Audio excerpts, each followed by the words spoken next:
how's it going? My name is Ricky. This is RM Garage. I feel like I have to introduce myself because we got a bunch of new subscribers from that last video. But anyway, today's gonna be an exciting one. We're gonna get the Supra started. Now, this is a project that I have been building on the channel for the last year or so, and it's ready to start right now. Start! Well, my voice cracked. It's ready to start right now. So this is currently, as you can see, there's no intercooler piping, and things are kind of rigged up just to get it going. So this is the fuel pump here. We got our ECU here. Things are twisted together, but that's not permanent. We're just gonna get this thing started and see how it does. Now, I have run into an issue. As you can see, I have all the spark plugs out, and it's because we're having a massive backfiring issue through the exhaust. So I think maybe my mechanical timing is off, because when I'm trying to set my ignition timing, it doesn't matter what I set the trigger angle to in the ECU software, it never lines up. So we're gonna check out my mechanical timing and see if it's all good. In case you're unaware, mechanical timing is the relation between the camshafts and the crankshaft, which obviously is way down there, very hard to show. But if that timing is off even one tooth, we're never gonna get our ignition timing, which is the timing set by the computer. It's never gonna line up, it's never gonna run right. So we have to check this out. I have a cricket in the shop, so I apologize for the chirping, but what we're trying to do, we want to line up these middle lines right here on the cam, these white lines, with these marks on this back cover. So about right there or so, and then we're going to go take a look at the camshafts or the crankshaft sprocket now. It's probably going to be kind of hard to show on camera, but if you look down cylinder 1 right here, you can see the pistons at the top of the bore. And then on our camshaft sprockets, we are aligned with those marks on the timing cover right there. On the exhaust side, it looks like it could be off, I guess, but it looks really close to me. And then if we take a look down here at the crank pulley, you can see that our 0 mark is aligned with the 0 there. So the next thing I'm gonna do is I'm gonna toss a camera down this timing cover, and I'm gonna make sure that our crank sprocket is actually lined up with the mark inside of, or that's on the oil pump. Dude, this cricket. Stop it. Jesus Christ, we're trying to put on a show here. So what's happening here is we have my camera down in the timing cover, and you can see on the screen here, there's a little line on the crank sprocket right there, the trigger wheel, and there's a dot inside that cover, and these are lined up. So the crank sprocket, or the trigger wheel, I keep calling it a sprocket, but it's a trigger wheel, is in the right spot. And then if we look at our cams here, the cams look like they're perfect too. I mean, that one is right where I'd expect it to be.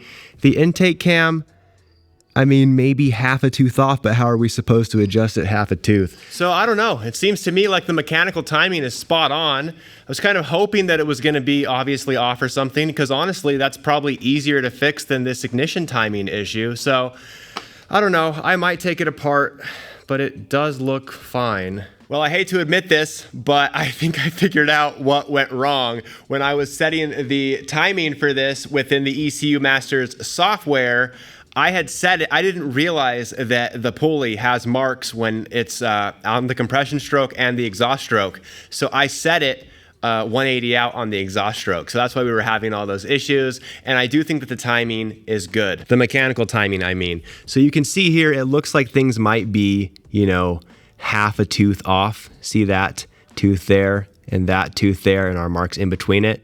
We cannot get that any closer. And then it's the same thing here on the intake side, we're like, you know, a tiny bit off from that mark, but that's why we have adjustable cam gears. And the reason why those marks are in the middle of those teeth is because over the years, that engine has been torn apart long before I got into it, and people would have milled or resurfaced the cylinder head, and then the block has been resurfaced too. So that's going to shorten the height of the block and shorten the height of the cylinder head, which means that it's going to kind of make the belt longer in a way, where it's not going to be perfect as it was when the engine was brand new. and that's totally fine. We'll use my spare Land Cruiser engine here as an example. See how the cylinder head is about this thick, right? If we start machining off part of this cylinder head to resurface it, that cylinder head's gonna be just a couple thousandths of an inch shorter than it is right now. And what that's gonna do is when you have a timing belt, that is going to make it so that these marks don't ever perfectly line up. And that's what we're seeing here. So this is totally fine, nothing wrong, we're gonna leave it. And another thing we can do just to verify is there should be 16 teeth on the belt in between the timing marks. And in this case, there is. So now we can move on to the laptop and start sorting out this tune. I am a complete novice when it comes to this software and tuning in general, but I think we can get this thing started. So as I was saying, I am not skilled with tuning. This is my first time ever messing with tuning software, actually. But one of the first things that I noticed was it has the firing order set in the JZ-A70 base map that you can get from ECU Masters as 536-241. And I guess eventually that would just kind of roll over to be the firing order we expect of 153624, which is what a 1JZ and a 2JZ uses. But I kind of just want to change the ignition events to map to the firing order that we expect. So ignition event 1 should be 1, ignition event 2 should be 5, ignition event 3 should be 3, ignition event 4 should be 6, ignition event 5 should be 2, and ignition event 6 should be 4. Hopefully I didn't mess up any of those numbers and mapping as I narrated this over, but whatever's on the screen right now is how it should be. And then we're gonna move on to the area that was actually giving me all the problems leading up to this point, and that is the settings for my primary trigger, specifically the first trigger tooth and the trigger angle. Now I'm using a 36.2 trigger wheel, which is what comes on VVTi engines, but it's paired with a non-VVTi head. I'm not using VVTi on this engine. So because that's a one-tooth cam sensor, what I was told from ECU Masters is I have to set the first trigger tooth to 45 and the trigger angle to start around 60. I guess 45 minus 36 is 9, and the average first tooth you would use with a sensor of this way is 9. I don't know. I'm just testing it out. We're going to see how it works, but what you're going to see is that it does.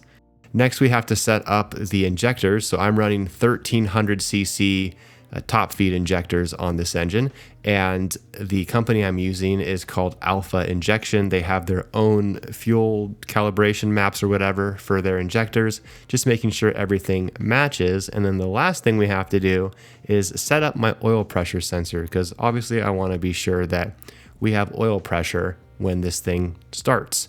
And I think that should be enough to get this thing going. Now what we have to do is we have to set our base timing. So what you'll notice though is with a timing light, we don't have anything to hook it up to because we have coil on plug. So we're gonna use one of these adapters, and what these little adapters do is they go into the coil pack, and then basically they allow you to have a wire so that you can hook the timing light up to it, so that we can basically what this is going to do, if you haven't seen a timing light before, is it's going to flash when the cylinder 1 has a spark event.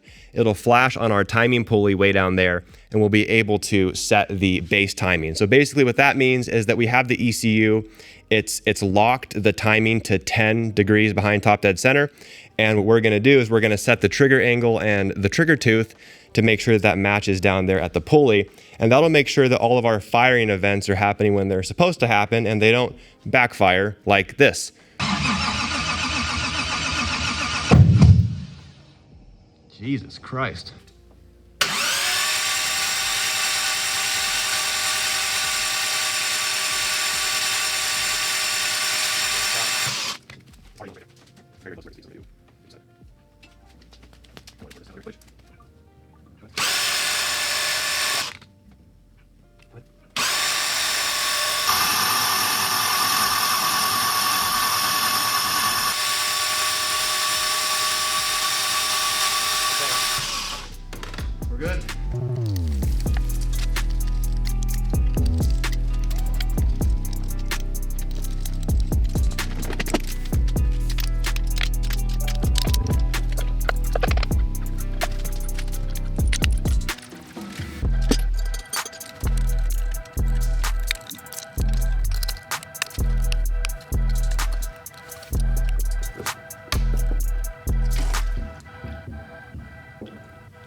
pressure on the gauge, but I think it's just a sensor issue. Woo! Really loud in here, but got the oil pressure working. 7 bar. That's, I don't know, 60, 70 PSI. I'm not 100% sure. Checking under the car right now for leaks. Got something right there. We'll have to check that out.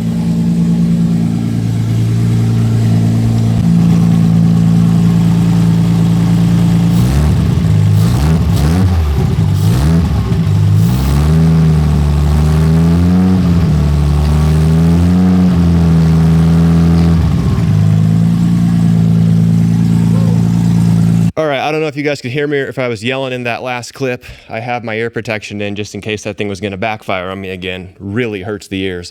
But we got oil pressure, and the leak under the car is hydrofan power steering fluid. So that's leaking from somewhere on the hydrofan clutch right there. That's pretty easy to figure out.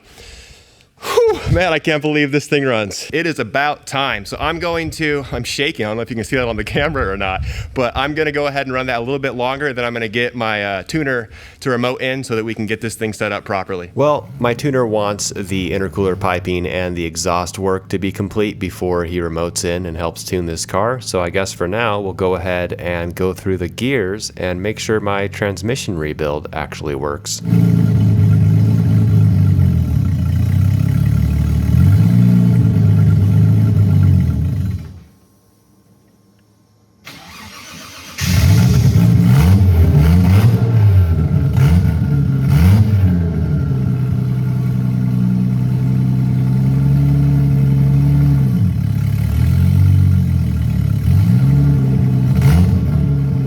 Running it again right now, taking it through the gears, seeing if the transmission works that I just rebuilt. And now I put some dye into my engine hydrofan fluid, and we're chasing that down.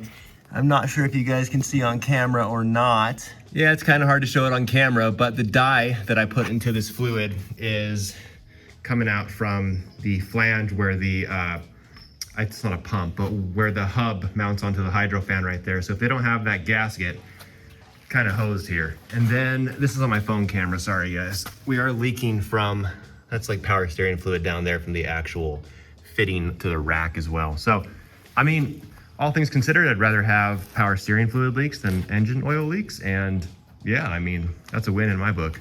So with the Supra running, what is left to take care of? It might not look like there is a lot left to do, but there kind of is. And here's what we have to do. We of course have to get the bumper back on.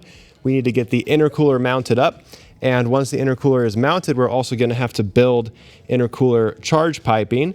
The ones that came with the car are not gonna fit on the hot side or the turbo side. As you can see here, this is not gonna line up. So we're gonna have to do some cutting and welding here for the intercooler pipes. And once the intercooler piping is done and the intercooler is mounted and the front bumper is back on, then we're gonna have to finish up the exhaust.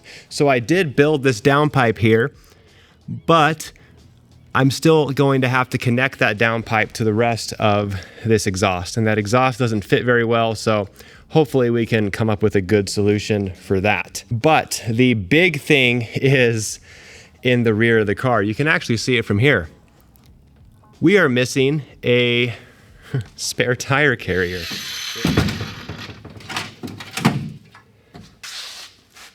We've got issues. It rusted out, and I found out that the previous owners actually fiberglassed in a fake spare tire carrier. So when I tore that out, I found a bunch of rust, and I started cutting it all out of here. This still has to be cut out, but I was cutting out this. This is the old spare tire carrier. As you can see, this is just complete junk. So the fuel tank's gonna have to come back out. I have to finish the wiring on the fuel pump and get that all done cleanly, because as you can tell, there is some jankiness going on here just to get the car running, and you know, I just wanted to hear it run. So got to remove the fuel tank, weld in the new spare tire carrier, get all this cleaned up. You know, we're gonna have to tear out all the sound deadening and everything back here to check for more rust and make sure that we're all good. Then once all that is done, then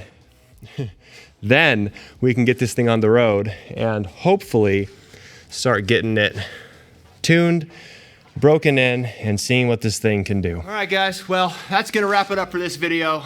Finally got to hear this thing run. It's been a ton of work. We've been building this thing for like over a year, just on and off. You know, I do this in my spare time. But finally there was some like reward with this car where we get to like see that payoff.